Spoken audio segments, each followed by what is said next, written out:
A huge beast broke into the camp of the Northern Coalition. How could ordinary soldiers stand against such a creature? In the nick of time, a witcher drank a potion. His eyes turned pitch black in an instant. He raised his sword and charged straight at the monster. But this beast had thick, tough skin and extraordinary vitality. The beast swung its hammer and sent the witcher flying. Then it swung at the ordinary soldiers in front of it.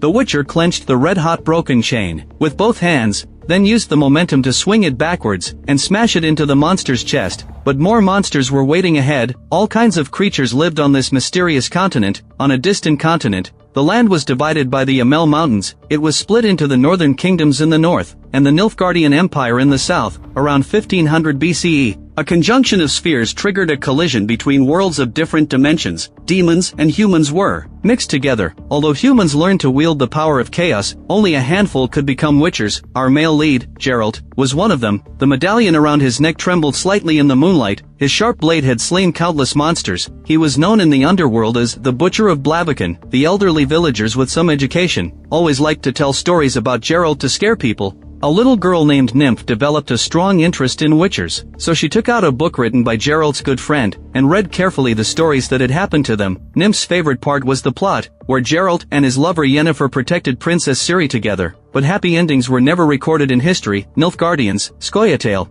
and countless monsters, all kinds of enemies tore them apart, forcing Geralt to leave his family and face his most evil enemy, Vilgefortz. As for Ciri, she also disappeared in an explosion, and gave up the magic power she possessed. The story unfolds against such a backdrop. After the Vanad coup, Geralt started a difficult journey to find Ciri with his two friends, Julian and Milva. One day, they met with a group of Nilfgaardians in the forest. Before his two friends could act, Geralt had wiped out this group of remnants. Strangely, there was a magnificent coffin on their wagon. Something inside was struggling desperately. Geralt pried open the lid, and surprisingly, a Nilfgaardian was locked inside. Here's a brief supplement to the background of Nilfgaardians and Ciri. Geralt's adopted daughter, Princess Ciri, was the granddaughter of Calanthe, the lioness of Cintra. She was raised by her grandmother, but later, Cintra was invaded by Nilfgaard. Her grandmother Calanthe committed suicide. Ciri was also pursued by her biological father, Imhir, the Emperor of Nilfgaard. This so-called father had always coveted the elder blood in Ciri. Currently, Geralt and Yennefer, as a couple, were splitting up their efforts. One was searching for the missing Ciri, the other was figuring out a way to stop Imhir's sorcerer, Vilgefortz. After the destruction of Tor Lara, Princess Ciri arrived at the desolate Karath desert through a portal. Unluckily, she was captured by a group of nomadic merchants, but a group of rebellious young people called the Rats rescued her. Ciri then assumed an alias and started a new life. She was no longer a little princess, but a female outlaw. Most members of the Rats were desperados. They had gathered together to escape their past lives. For example, Reef, a small-statured woman, was once a Nilfgaardian soldier. She could kill someone without a trace in 100 ways. Eskel, on the other hand, was a beautiful elf woman with deadly magic powers. Additionally, Giselle was a deserter. Blonde-haired Kaylee was a scoundrel, but skilled at making explosives. The tall Arthur lost his sister during the Eberron uprising. He preferred interacting with animals over humans. Being around these people made Ciri feel safe and free. On the other side, Geralt didn't kill the Nilfgaardian in the coffin. Instead, he asked the man to pass a message to Emperor Imhir. "Just you wait, I'll come and kill you sooner or later." Upon hearing the message, Imhir immediately ordered the messenger soldier to be dragged away,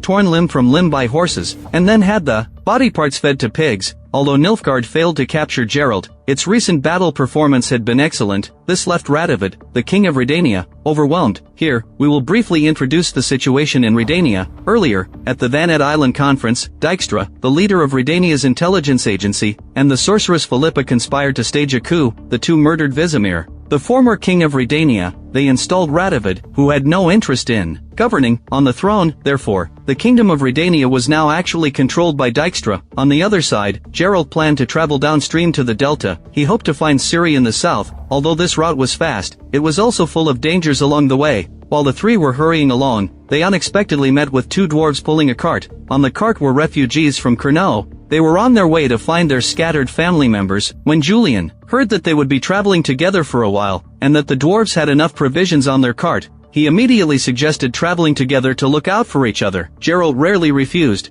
and this time he agreed. The dwarves were indeed loyal to their companions. They not only shared their food, but also helped Geralt find a suitable weapon. The next day, while traveling, The dwarf with the sharpest sense of smell noticed a nearby farmhouse. He was about to go over to find some food, but the mistress of the house said someone inside had smallpox. The dwarf was so frightened that he left quickly, fearing infection. But as soon as he left, a group of soldiers approached the farmhouse. They didn't care about smallpox at all. They immediately dragged the woman into the farmhouse, planning to assault her. Although the dwarf advised Gerald not to meddle in other people's business, Gerald still drew his weapon and rushed in to save her, because this helpless girl reminded Gerald of Ciri. He kicked one thug out of the door, picked up a hook from the straw, and stabbed it straight into the man's groin, making these men pay a bloody price. But one thug still took advantage of the chaos to escape on horseback. In fact, there was no one with smallpox in the farmhouse at all. The girl only wanted to scare away those who approached her. Yennefer went back to Aretuza Magic Academy, but the place was surrounded by a large mob. They shouted frantically, demanding to kill the witches. Kiera, the sorceress behind the door, hurriedly told Yennefer to hide, but Yennefer spotted two turncoats in the crowd. They were clearly sent by Vilgefortz. As Yennefer chased after them to question them, Kiera, fearing Yennefer would be killed, didn't hesitate to open the door and chase after her, despite the danger. But another turncoat sorcerer deliberately incited the crowd,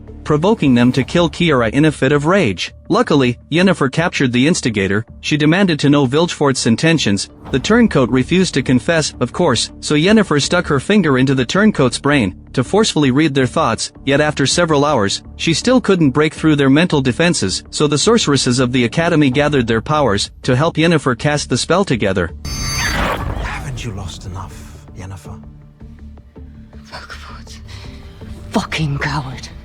Sending others to fight for you. From their conversation, it was learned that Vilgefortz wanted Yennefer to join him. After all, Yennefer was one of the top sorceresses around. Yennefer refused naturally. As soon as she finished speaking, the turncoat's eyes, nose, and mouth began to bleed, and their body exploded and died. For Vilgefortz would never give others a chance to track him. Yennefer deeply realized the huge gap in power between herself and Vilgefortz. To defeat Vilgefortz, she knew she first had to build an army. So Yennefer extended an olive branch to Philippa, and gave her time to think. Shortly after, she found Fringilla Vigo. This woman was a sorceress of the Nilfgaardian Empire. She had served as an advisor to Emhyr, the Emperor of Nilfgaard, and was one of the key figures in advancing the Empire's expansion plan. But Vigo no longer wanted to work for Emhyr. She was hiding in an inconspicuous house, keeping away from the world, because Vilgefortz was searching everywhere for talented sorcerers. So Yennefer acted first and invited Vigo to join her. In return, she took out a precious dimeritium knife and placed it on the table. Then she analyzed, if we defeat Vilgefortz, Emhyr will definitely fall from power. When that happens, you won't have to hide anymore. But Vigo immediately went to see Vilgefortz afterward, for what she truly wanted was the complete destruction of the Brotherhood's remnants.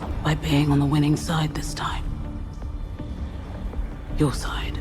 At the same time, 3 more turncoats sought out Yennefer. They joined forces to cast a spell. Yennefer could barely resist. Luckily, Philippa arrived just in time for the emergency. The 2 powerful sorceresses joined forces and quickly killed the 3 turncoats. At the same time, Emhyr finally discovered that the Princess Ciri Vilgefortz had captured for him was actually a fake. On the other side, Gerald and his companions passed by the Fincarn elf tomb. They dismounted and went in first to scout the way. Julian was very interested in a doggerel poem on an ancient tombstone. He stood on it and read it word by word. Gerald was about to stop him when Julian was dragged into the tomb by a wraith. Gerald then also read the inscription and took a few steps back. The next second, the wraith darted out of the tomb. Milva and the dwarves went in first to save Julian. The unlucky bard was about to be dragged into the abyss. Milva quickly shot several arrows for Julian to grab onto. At this point, Gerald outside was accidentally knocked down by the wraith. The monster grabbed one of his legs and dragged him toward the tomb. Luckily, Gerald stepped on the edge of the stone in time and wasn't pulled in.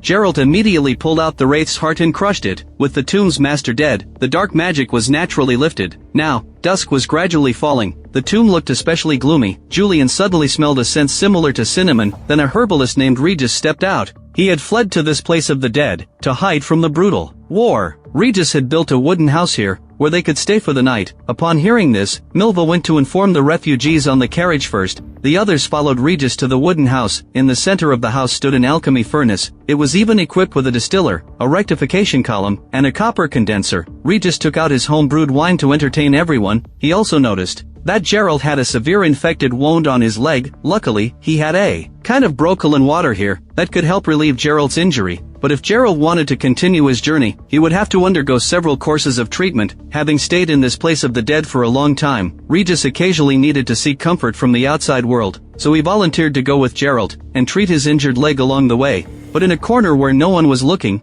Regis took out a cloth stained with Gerald's blood and sniffed it. Obsessively, no one knew what this herbalist was really up to. At the same time, Ciri was learning the rat's way of survival. To put it simply, she was learning how to steal. The first step was to distract the target's attention. Eskel and Giselle pretended to be a couple who sold fruit. They argued loudly on the street because they had knocked over their cart. This drew the attention of everyone on the street, including the doorman of the mansion not far away. The next step was to sneak in. The rat's target this time was the richest tax collector in the city. The leader Mary took Kaylee and Reef to quietly pick the lock and sneak in while the doorman was distracted. The third step was to execute. When Eskel saw her companion succeed, she also climbed up the back window and jumped in. She helped Mary open the bedroom door. Now, all they had to do was open their pockets and collect the money to their heart's content. But Reef, an addict, saw the tax collector taking contraband. Unable to resist the temptation, she indulged herself. This caused the tax collector to jump out of the window and escape. The guards downstairs immediately noticed the intrusion. Kaylee seized the opportunity to stuff a few explosives under the door, blowing up the guards who tried to come in and arrest them. Reef and the others took the chance to escape, but the strongest soldier grabbed Mary,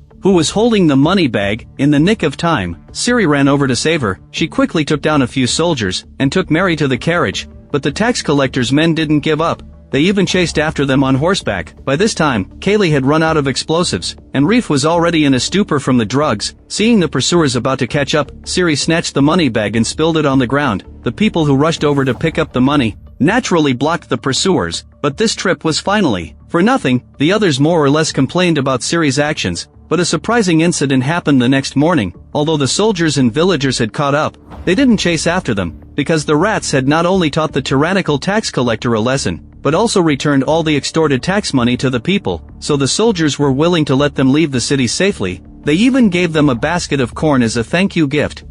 I'm saying that's never happened before.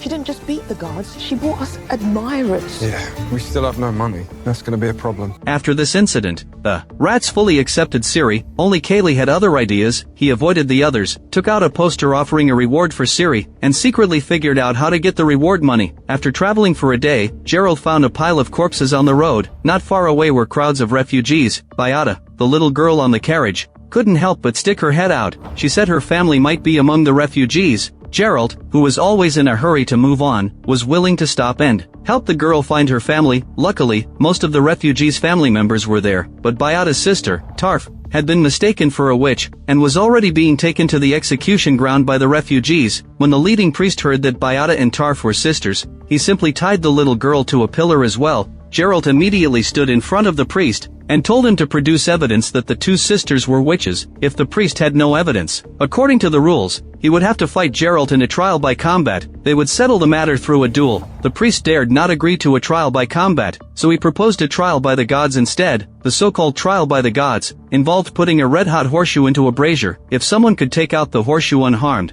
the two girls would be acquitted. Otherwise, they would be found guilty and executed on the spot, just as the two were deadlocked over this. Regis unexpectedly took the horseshoe out of the fire, and he wasn't burned at all, but the priest claimed that Regis had used dark magic and wanted to burn him along with the girls. Just as the crowd was about to light the firewood, Nilfgaardian soldiers appeared. The refugees fled in all directions like scattered birds and beasts. As for the Nilfgaardian soldiers, they attacked without discrimination, killing anyone they caught. Taking advantage of the chaos, the dwarf grabbed the priest to take revenge, and pressed the red-hot horseshoe against his groin. The priest let out a howl like a butchered pig. The whole scene descended into chaos. Gerald told Beata to take her sister and run first, then he charged at several black-robed pursuers with his sword, but a mounted Nilfgaardian soldier caught up with Beata, and stabbed her to death with a sword. Gerald watched as Beata slowly closed her eyes, and was once again engulfed by terrifying hallucinations. Before he could react, someone knocked him unconscious. Meanwhile, Yennefer went to find the Elven Queen and begged for her help, but the Queen had just lost her whole family, and was now in a state of despair, refusing to get involved in anything. Yennefer didn't waste any words. She immediately cast a spell, and turned the Queen into a small ornament. She put it in her arms and left. Yennefer turned into a raven and went back to the academy. Now that all the portals had been destroyed by Vilgefortz, she could only travel in this unseemly way. In addition to the Elven Queen, Yennefer also brought back an important guest. This person was once a court sorceress of the Nilfgaardian Empire, and one of the founders of the Lodge of Sorceresses. Soon after, the female dwarf Sultan also answered the call and arrived. Now that almost everyone had gathered, Yennefer finally released the Elven Queen. Everyone present wanted to get rid of Vilgefortz, but they couldn't understand why Yennefer was so obsessed with finding Ciri. Cyrilla is hen Iker. Many of you may have heard the story of Lara Dorem. After the Elven Queen finished speaking, she poured a cup of wine onto the round table. The red liquid immediately began to surge. Once, every tree and every river on this land belonged to the elves. Then came the conjunction of spheres. Humans got into their world, replaced and killed the elves, and seized this land. Yet they regarded the elves as a plague. But the great elven sorcerer, Avalak gave them hope, bestowing Lara Dorren upon the elven race. Her blood carried a new future. Lara was supposed to unite with an elf, and give birth to a child who could save the fate of their race, but she fell in love with a human, and had a child with him. A child of human and elf could have been a symbol of balance, representing the reconciliation of the two races, but humans cruelly killed Lara and abducted her child. Luckily, Lara's elder blood was passed down from generation to generation, and finally showed up in Ciri. That was why everyone wanted to find this princess, for she possessed the power to achieve any goal. Vilgefortz was also holding a meeting. He used the chaotic power of young sorcerers to control the portals. This method treated humans like consumables, suck one dry and then replace them with another, a truly cruel tactic. Fringilla Vigo contacted Yennefer without anyone knowing. It turned out her betrayal was just a smokescreen. In fact, Fringilla was a spy planted by Yennefer in Vilgefortz's lair, but the security door that Vilgefortz had taken Fringilla through was protected by multiple layers of concealment, making it impossible to locate or track. So even Fringilla didn't know Vilgefortz's exact location. The rats locked in on their next heist target. This time, everything went very smoothly. Stopping the carriage and robbing it was done in one go. The kidnapped was the daughter of Baron Cassidy, who arrogantly cursed the thieves, but Ciri paid her no mind. She even took the Baron's daughter's brooch, and cut off her braid as a lesson to the noble lady. Kaylee was quite dissatisfied with this act. The Baron was an important figure, and Ciri's actions might make them the target of everyone's anger. Mary told Kaylee not to overthink it. Since they had gotten the money, they should enjoy themselves. So why worry about things that hadn't happened yet? But a group of unidentified people soon set their sights on Ciri. Ciri noticed them but couldn't catch them. Instead, she saw Kaylee and Giselle talking to a strange man. Before long, the pursuers revealed themselves. They were probably bounty hunters, and they knew Ciri's true identity, so they couldn't leave any survivors. Ciri swung her sword and killed 3 of them on the spot. When Imhir discovered that the Ciri in the palace was a fake, he flew into a rage. But he didn't actually punish Vilgefortz, for he still needed this man's help to consolidate his rule. The most important thing now was to find the real Ciri. My heir will be born of elder blood of my daughter's womb. Is that clear, Skellen?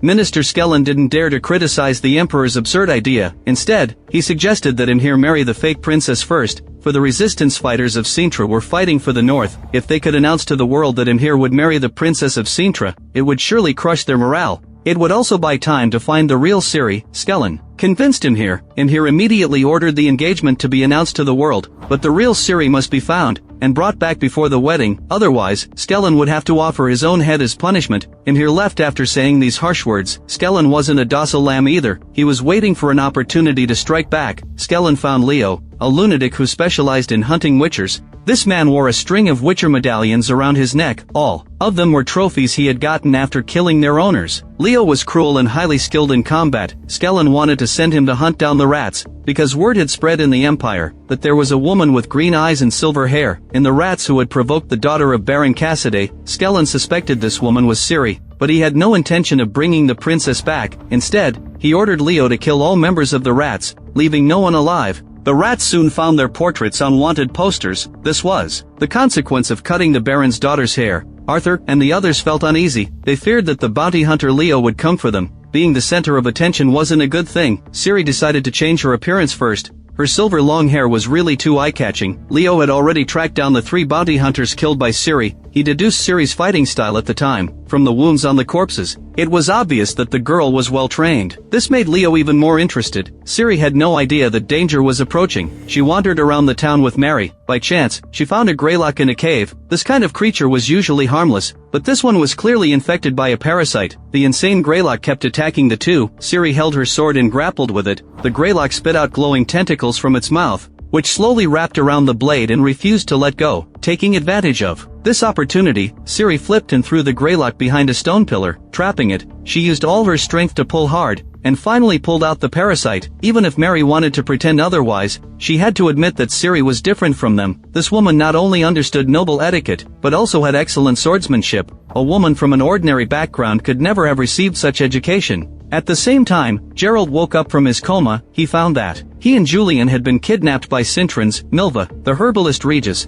and the others had been separated from them. The Cintrans mistakenly believed that Gerald had offered their princess Ciri to Nilfgaard, so they sent Gerald to the guillotine. In the nick of time, a white-haired man took Gerald away on Dijkstra's order. Dijkstra's crippled leg was Gerald's doing, so he tormented Gerald thoroughly. Then he told Gerald the news that Ciri was engaged to him here. Gerald didn't know. It was just a fake, so his rage surged, and he broke free from the chains in an instant. But the guards beside him held him down, while Dijkstra savored the pain of his enemy to his heart's content. As for Julian, he was sent to King Radovid. There was a somewhat ambiguous relationship between the two. Dijkstra wanted the king to realize that he and Julian weren't on the same path. Focusing on leading the army and governing the country was the right thing to do. Things unfolded more or less as Dijkstra had expected. Julian had long been unable to accept Radovid, who was a cowardly puppet. This truly broke the king's heart, but Radovid immediately turned on Dijkstra. He ordered his men to arrest him. Every time my brother thought he was in control, your grip on the reins was tightest.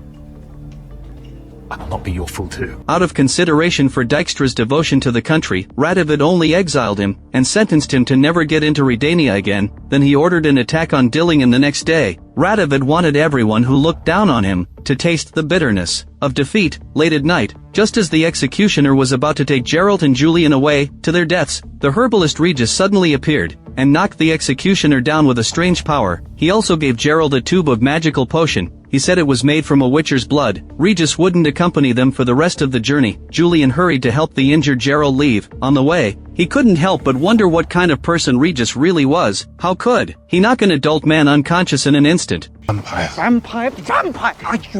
Are you kidding me? No wonder he always smelled that blood-stained handkerchief, like a pervert. At this point, the two reached the camp exit only to find it guarded. Luckily, Milva appeared and shot the guards dead with a few arrows. The two dwarves also showed up. But the next second, a hum came from the hillside. A large group of soldiers was shooting arrows at the camp. It turned out to be a night raid by Nilfgaardian soldiers. Now they were surrounded by enemies on all sides. Gerald drank the mysterious potion given by the vampire in one go. His eyes turned pitch black in an instant. He held a sword and fought in the front, cutting a path through the enemies. But Julian was still injured in the chaos. Gerald stopped engaging in battle, and quickly carried him away from the scene. Istrid, Yennefer's close friend, was immersed in studying ancient books. He finally found a reference to a man named Avalakh, who had written an appendix after the conjunction of spheres. In it, Avalakh wrote that the special elder blood gave one the power to collapse time and space. This power could reach not only across the continent, but also into other spheres. Therefore, Vilgefortz might drain Ciri's life force, and take that power for himself. He couldn't wait to share this news with Yennefer, but the next second, the figure in front of him turned into Vilgefortz. It turned out that all this was an illusion, specially created by Vilgefortz for Istrid. The goal was to find out the true extent of Ciri's power. Fringilla, who was eavesdropping outside, was soon exposed and knocked unconscious by Vilgefortz. With a single palm strike, Yennefer, still unaware that her spy had been captured, was working overtime to train the sorceresses. Besides magic, they had to learn to fight like witchers, for magic power would eventually run out. Once they got into the battlefield, they had to be prepared for both scenarios. The next morning, Gerald and his companions woke up in the forest. To stop Ciri's marriage to him here, they had to cross the river in front of them. Although Julian was injured the night before, the group had gained a new companion, Care. He was the unlucky man who had been locked in the coffin earlier. He had finally betrayed him here and escaped. Care had previously been in charge of helping the king hunt down the princess. Like Gerald, he could also dream about Ciri's recent situation and foresee her dangers. Although Gerald disliked him, an extra pair of hands meant an extra guarantee of safety. Meanwhile, Radovid had accidentally captured a prisoner in the previous night's battle. He learned that the prisoner had helped a certain lord capture a silver-haired, green-eyed girl in Dorian. She sounded like Princess Ciri, but shouldn't Ciri have been on Thanet Island at that time? Radovid continued to press for the identity of the lord. Vilgefortz? Do you mean Vilgefortz? Yeah. It turned out to be a death curse set by Vilgefortz, saying his name was the trigger. Radovid had guessed that since Vilgefortz wanted to cover up this matter, the silver-haired, green-eyed princess in the Empire was most likely a fake. The guard was shocked when he heard this. The news quickly leaked from him. Luckily, Skellen intercepted it in time. Fearing the news would spread further, he sent his confidants to eliminate the Redanian commander first. On the other side, Geralt learned that the ferry ahead had been washed away. The group had to rest where they were. The restless dwarves Zoltan and John started arguing again over an old matter. In the distant Mahakam, everything dwarves did was for their clan. Zoltan's blacksmithing skills were extraordinary. He was supposed to hand over the forged weapons to Elder Brovar, who would then send them to the dwarf frontline troops. But John the dwarf discovered that Zoltan had been holding back a large batch of weapons. John immediately went to confront him face to face. Unexpectedly, Zoltan destroyed his own forge. Elder Brovar claimed Zoltan had done this to cover up his supply of weapons to humans. Now, facing John's accusations, Zoltan stood up in anger to refute him. I held back the goods because I found out Brovar was selling weapons to humans. Moreover, to cover up his secret, he even blew up the forge. In an attempt to kill me and silence me, Zoltan had escaped death only by hiding in the basement. When he finally climbed out of the ruins, he realized he had been made a scapegoat. With no other choice, he left home and wandered around. John never thought he had wronged Zoltan. He immediately bowed his head and apologized. Milva and Julian also told the tragic stories of their early lives. One had been assaulted by her stepfather, fled after killing her family, and was later adopted by a dryad, but she was unluckily dragged into the war. The other was originally a carefree and talented bard, had met a kindred spirit friend at the age when he most longed for love. Julian never imagined that his poems would be stolen by his closest friend. In an instant, he lost his reputation and fell from his pedestal. Their stories were obviously fascinating enough to draw Regis out again, though it was more likely that the vampire was drawn to the blood on Julian's head. Regis told him not to be afraid. I just want to help you stitch up your wound, then I'll take care of Geralt's leg injury. The dwarves weren't afraid of this mysterious companion, so they invited Regis to stay for a meal and tell his story while they were at it. According to the human calendar, Regis was about 428 years old. He was a creature born after the conjunction of spheres. At that time,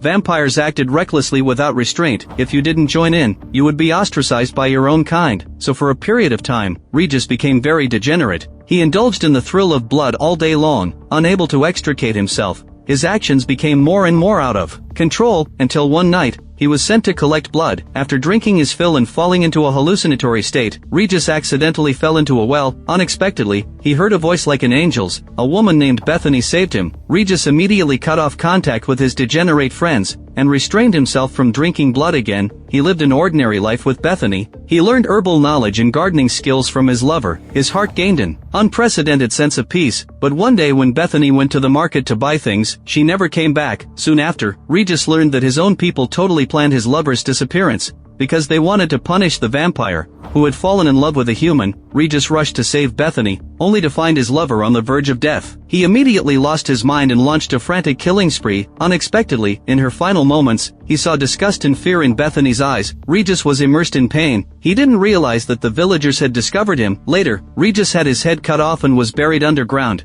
But this alone couldn't kill a vampire. After sleeping underground for 50 years, Regis went back to the human world. Since then, he had never drunk human blood again. After everyone heard Regis's story, they urged Care to tell his own story too. Care's father, Silak, was the royal steward of the Nilfgaardian emperor. When he was 10 years old, his elder brother was killed in battle against the Northerners. He was thus indoctrinated with hatred for the Northerners. On the day of the funeral, Care met a mysterious wizard in a black robe in the forest. The wizard claimed that his friend was ill. He hired Care to deliver food to his friend. Care went there for several weeks in a row. Every time, he left the food at the cave entrance and left in a hurry, never seeing what the wizard's friend looked like. Then one day, he was robbed by two thieves. The wizard's friend rushed out of the cave and quickly took down the two thieves. Only then did Care realize that the person in the cave had sharp spines all over his head. He looked like a human hedgehog. As time passed, Care forgot about this person. It wasn't until more than 10 years later, when he joined the army and met the Bravemir, that he realized this emperor was the hedgehog-like man from back then. Upon hearing this, Geralt suddenly stood up. The hedgehog-like man was Ciri's biological father. This guy actually wants to marry his own daughter. Geralt couldn't sit still anymore.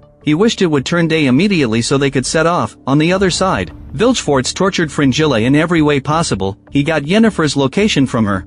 Yeah. Vilgefortz. He's coming. Prepare. The next morning, a black vortex gathered above Monte Calvo. The witches held hands, chanted ancient spells, and erected a barrier around the academy. Outside the portal above the vortex, Vilgefortz led the turncoats in unleashing chaotic power toward the academy. The barrier took wave after wave of heavy blows, and would soon be unable to hold, forced by Vilgefortz. The turncoats exhausted their life force to unleash their magic. The barrier finally couldn't withstand the assault and collapsed completely. The next second, the turncoats jumped into the academy through the portal. The real battle had begun. Yennefer and the other sorceresses fought with all their strength against the enemies, but Vilgefortz himself didn't appear. Without him showing up, their plan would be completely unworkable. Yennefer believed Vilgefortz must want to watch her die with his own eyes, so he would definitely appear today. But until then, they could only hold on. These turncoats were very cunning. As soon as they were outmatched, they fled through the portal. The sorceresses couldn't use the portals, so continuing to fight like this wasn't a solution. Yennefer contacted Fringilla and told her to pull herself together and find a way to restore the portals. The academy was filled with top-tier sorceresses, and every one of them was hard to deal with. So the turncoats targeted the young students who were preparing to hide. The leading female teacher immediately cast a spell to protect her students, but the turncoat who caught up was very powerful. He even controlled the female teacher to kill herself. When the students saw their beloved teacher die a tragic death, they united to fight the turncoats. Regardless of the danger, Vilgefortz finally couldn't hold back, and jumped into the academy through the portal himself. He chased Yennefer into a room. Unexpectedly, his former lover Tisea appeared. Vilgefortz was distracted, and as expected, he was knocked down. Luckily, his henchman arrived in time and broke Yennefer's illusion. Such a failure of judgment, Vilgefortz. I concur.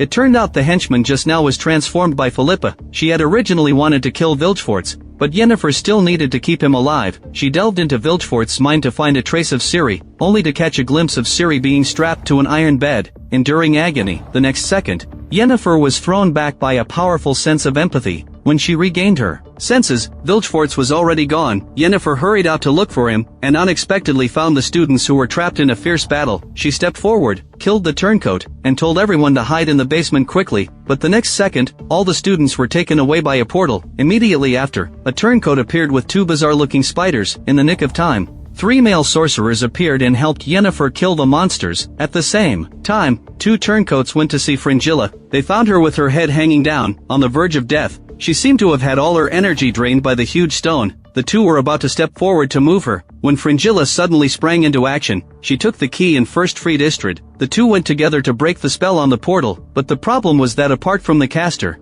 no one else could manipulate the portal from the outside. That meant Istrid had to replace the turncoat, who was acting as the power source, and break Vilgefortz's spell from the inside. This act meant Istrid would have to sacrifice himself. For the future of the sorcerers, he had no other choice. Watching the people in the academy either dead or injured, even the Elder of Kaer Morhen was barely holding on. Vilgefortz had already driven a blade into his heart. Yennefer led the sorceresses in a desperate resistance, just as she was about to lose her hold. Philippa timely broke open the well in the attic. When Yennefer came into contact with the water element, her power surged, and she put out Vilgefortz's flames, but Vilgefortz gritted his teeth, got up, and continued the magic duel. Vilgefortz's chaotic power pressed forward step by step. In the nick of time, Fringilla told Yennefer that Istrid had succeeded, with the ability to control the portals. The sorcerers quickly turned the tide of the battle, realizing the danger. Vilgefortz went back to his base. Fringilla also brought Istrid back to the academy. Before he died, Istrid revealed that Vilgefortz was hiding in Stygia Castle, and told Yennefer she must destroy the enemy. The rats kidnapped a child from a wealthy family, but they ran into a group of guards on the way. The 2 sides immediately engaged in a chaotic fight. The little boy took the chance to beg Ciri to set him free. He even said, "You're not like them. These dirty criminals deserve to die." Ciri was originally hesitant, but upon hearing these words, she swung her arm and knocked the boy unconscious. Then she drew her weapon and joined the battle. As soon as she joined, she slaughtered all the guards in an instant. The rats immediately took the child and left. The members were happy to have escaped with their lives, but Mary was someone who truly cared about Ciri. She could see that Ciri was gradually being consumed by darkness. The fight just now was nothing but a vengeful massacre. Mary worried that sooner or later, Ciri would suffer the consequences of her actions. The next morning, the strange man who had appeared in the market showed up again. It turned out that Kaylee and Giselle had asked him to gather information the other day. The know-it-all told the rats that Leo had taken the bounty on their heads. That guy had killed enough people to fill a whole cemetery. I suggest you go to the palace and swear allegiance to the Emperor. Ever since Emhyr announced his marriage to the lion cub of Sintra, he's been in a great mood. He might even incorporate the rats into his army. Upon hearing this, Ciri thought she hadn't been caught. So where could the lion cub of Sintret in the palace be? The know-it-all said no more and left with the noble boy. Ciri confronted them. You kidnapped him. Wasn't it to extort his family? Why did you hand the child over to him? Here's lackey. The rats replied, we work. For many people, who the client is doesn't matter. Ciri was deeply disappointed upon hearing this. She would never work for Yennefer. In a fit of anger, she left the rats. On the other side, after burying Istrid, Yennefer immediately went to Ymhir's palace to confront him. But there was only a fake in the princess's bedroom. Geralt still didn't know the truth. At this time, he was still discussing with his companions how to speed up their journey to Ymhir's castle. They planned to cross the Igros marsh. No one knew what terrifying things might be inside. The dwarves, with their short legs, trailed at the end. Zoltan was accidentally dragged into the water. Soon after, John and Jaskier disappeared too. Geralt and the others ran over when they heard the commotion, but found nothing in the puddle. Instead, the vines and branches around them swayed strangely. It looked as if the marsh had come to life. Next, Care and Julian were also captured one after another. Only Geralt was left. A girl with an odd appearance jumped down from a towering tree when she saw her plan succeed. Mama, he's home. As soon as she finished speaking, a treant emerged from the marsh. Geralt drew his sword and fought at once, but the whole marsh was under the command of these two treants. Every time Geralt moved, he was bound by vines. To break the magic, he had to solve the treant's riddle. I love without conceiving. I nurture without feeding. You live for me and die for me. So who am I? While Geralt was racking his brain, the treant mother suddenly drew near. She sobbed about how lonely and cold she was. Geralt tricked her. If you untie my hands, I'll give you a warm hug. The treant believed him and threw herself into Geralt's arms. The frantic treant threw Geralt into the water and hurried to check on her daughter's condition. Geralt struggled desperately but was entangled by vines. As he watched the mother and daughter leaning against each other on the bank, he suddenly figured out the answer to the riddle. I am a father. The answer was correct, and the magic was lifted. The mother and daughter turned into dry bones, finally finding relief after 100 years of waiting. They had waited in vain for their family until their deaths. Later, Regis turned into a bat and led everyone away. Seeing the fate of the mother and daughter, John and Jaskier decided to go back to their hometowns to reunite with their wives. Milva also took the opportunity to admit that she had been pregnant. Since they set off, the child's father was a member of the Scoia'tael. She wasn't sure if she could be a good mother. Geralt told Milva not to worry. Before meeting Yennefer and Ciri, he had also never thought he could have a family. After their conversation, Yennefer appeared through a portal. She finally told Geralt that the Ciri in the palace was a fake. Yennefer had a mission to attend to. She needed to return and command the surviving sorceresses. Finding Ciri would still depend on Geralt. He planned to find the Trollhugger and use celestial signs to track Ciri's whereabouts. Inside the palace, someone had leaked the news. No one knew who. The truth that the Emperor was going to marry a fake spread quickly. Ymhir was about to take Skellen to task for this, to save his life. Skellen had a sudden idea and quickly made up an explanation. Only one of two parallel fates can bear fruit. Although the wizards predicted that your majesty would have a child with Ciri, Geralt's actually the child from Ciri's prophecy through the law of surprise. Only by killing Geralt and taking down the other branch can your majesty fulfill the prophecy and have a child with Ciri who carries the elder blood. Ciri caught up with the know-it-all and rescued the noble boy from him. To protect himself, the know-it-all volunteered to admit that Leo had set his sights on the rats. He'll be lying in wait for them in Envy Village today. Upon hearing this, Ciri left the know-it-all behind and hurried away. At this point, Geralt found a boat at the dock and paid 2 boatmen to take them across the river. But there was a group of northern guerrillas on the opposite bank. Seize that boat! They're not Guardians! Fight! Incoming! The boatmen quickly rowed away to get out of range. Care noticed that the guerrillas' emblem was pieced together. They must be part of the coalition army. As soon as he finished speaking, several archers appeared on one side. Now the northerners were on the south bank, and the Nilfgaardians on the north bank. The unlucky boatmen panicked. The next second, they were shot through the heart and fell into the water. Before the group could think of a solution, the archers on the north bank lifted a massive weapon. In the nick of time, it was Milva who stepped up. She shot down the gunner with 1 arrow. She had originally planned to quit because of her pregnancy, but in the end, she couldn't bear to leave and caught up. The group avoided the armies of different factions and went ashore. At this point, Milva suddenly started bleeding from her lower body. This was clearly a sign of a miscarriage. What a coincidence. The 2 armies on the bridge above had already started fighting. If Nilfgaard captured this bridge, they would take over the whole area and kill everyone under the bridge. To buy time for Milva's treatment, Care and Geralt decided to help the Northern Army. The group climbed up the bridge via a ladder and helped the Northern Army slay the Nilfgaardian soldiers. With their help,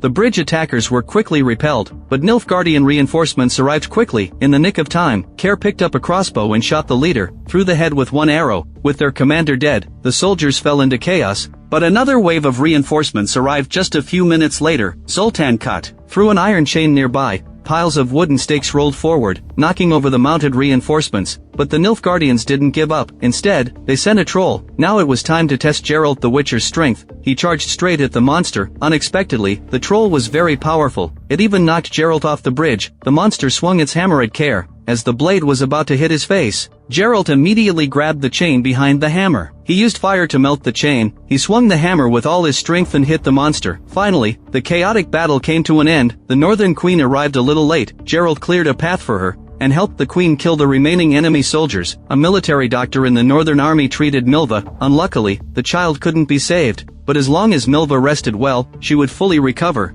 From the subsequent conversation, it's learned that Queen Meve was from the United Kingdom of Lyria and Rivia. Geralt saved them anyway, so the Queen drew her sword and bestowed a knighthood on him. Geralt was quite speechless. He had unexpectedly pledged his allegiance without knowing it. On the other side, Yennefer gave the dagger used by Vilgefortz to a sorceress skilled in tracking. They successfully opened a portal. Vilgefortz knew Yennefer would come for him, so he summoned his last 3 disciples and cut off their hands, tongues, and eyes respectively. By doing this, he got the disciples' powers. At the same time, the rats arrived at Envy Village. Leo counted the members and found that the most important one was missing. These little rats were no match for Leo at all, but he didn't mind playing with them for a while. Leo killed Reef as soon as he made a move, then Arthur, Giselle, and Eskel, one after another fell to his blade. Yet no one revealed Ciri's whereabouts. Even Kaylee, who had harbored ill intentions from the start, held out until the very end. When Ciri rushed over, she only saw a field of corpses and the dying Mary. Filled with rage, she drew her weapon and charged at Leo.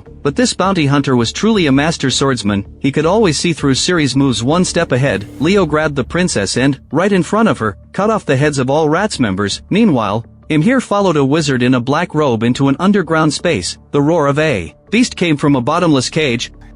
Find Geralt of Rivia. This is where the story of this season ends. It's surprising that this show has already reached its 4th season. Henry Cavill, known as Superman, the lead actor of the first 3 seasons, has left the series. He's replaced by Liam Hemsworth, the younger brother of Thor Chris Hemsworth. Although the younger Hemsworth's performance is decent, the sudden change of lead actor feels quite awkward. Due to the groundwork laid in the first 3 seasons, Ciri's storyline wasted a whole season on the rats. It barely contributed to the progression of the main plot. It would have been better to focus on the story of fighting Bonhard instead. Overall, the viewing experience is quite good. It just continues the most fatal flaw of the first 3 seasons, pacing issues. At this pace, it will take a few more seasons to wrap up the story. Let's look forward to the next season's performance.